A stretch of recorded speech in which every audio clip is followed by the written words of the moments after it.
The Forum for African Women Educationalists, FAWE, in partnership with the International Institute for Democracy and Electoral Assistance, set up the Women in Political Participation WPP project. WPP's aim is to increase the participation of women in Africa's political spaces in line with the Maputo Protocol. WPP is being implemented in 8 African countries, namely Botswana, Democratic Republic of Congo, Eswatini, Cote d'Ivoire, Kenya, Senegal, Tanzania, and Zimbabwe. In Kenya, the project ran in stages known as academies, with participants from across different social and regional backgrounds. 4 successful academies were held virtually in 2021. The mission of FAWE is to ensure that there's gender equity and equality in education.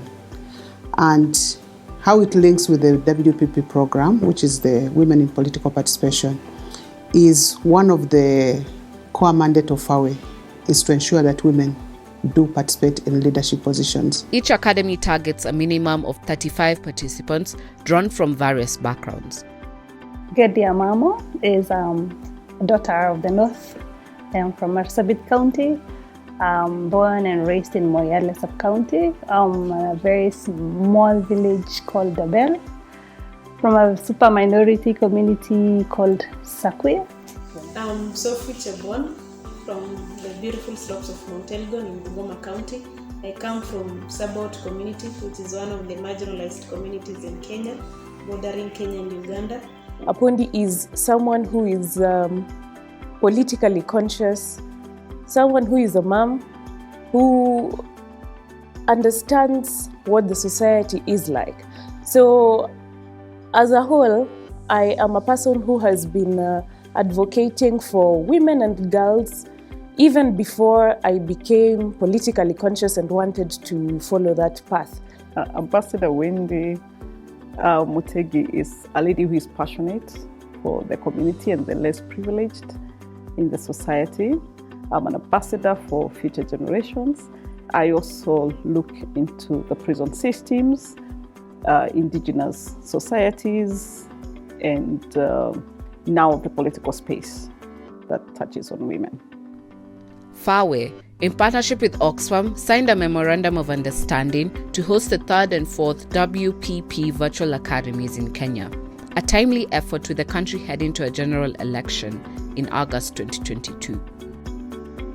So it was exciting to partner with FAWE and see many young women and girls show up to build their capacity, to see how they can be mentored and be coached, to listen to women who've gone before them who are in parliament and leadership, and to see how they can also just chart their own way into leadership. I think women can play a critical role in bringing ideas back into the political conversation, and that way then you can beat the men at their own game because you're shifting the conversation that we are having politically speaking. The partnership was very strategic for Oxfam because it gave us an opportunity to pool resources with FAWE and reach out to young women that are aspiring to get into political leadership, women who would otherwise not be supported because they are considered young and inexperienced.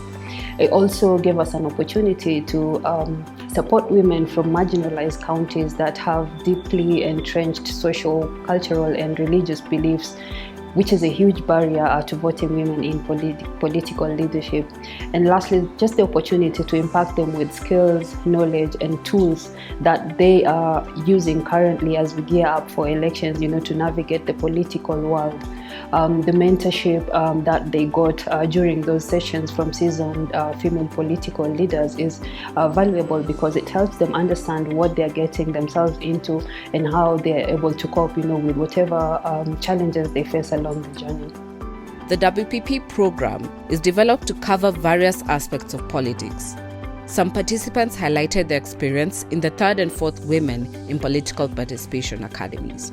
I got to understand how to start my political journey properly, with zeal, and how to carry myself in the political space. I have some key issues that were so dear to me. One of them is the men engaged. As women, we need to know how to engage men, especially in the political field, because most of the time we are bullied or we are harassed because of our gender.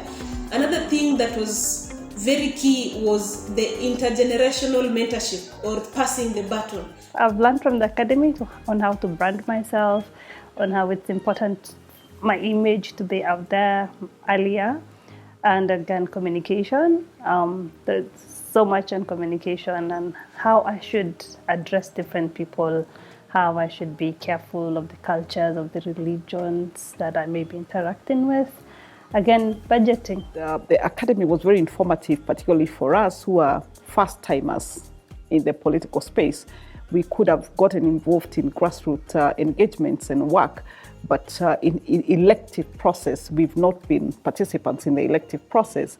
And a lot of things I learned is that we must really push to be felt in the political space. So in terms of preparedness, the academy was very helpful. FAWE, together with its partners, want to increase the participation of women in politics and decision-making positions in the community, so as to increase gender parity. With these goals in mind, these are some of the plans it has set forth. FAWE has presence in 33 countries across the continent, and it is our desire that we have this that was piloted in Kenya extended to the other countries where FAWE has presence. So what we are planning is to solicit for more partnerships, just like Oxfam came on board. We can have many more Oxfams coming on board to partner with FAWE so that we are able to have that wider reach to pass on the information and support the many women across the African continent. So the whole plan is to grow from the academies we've held in Kenya, but to scale them up to other countries.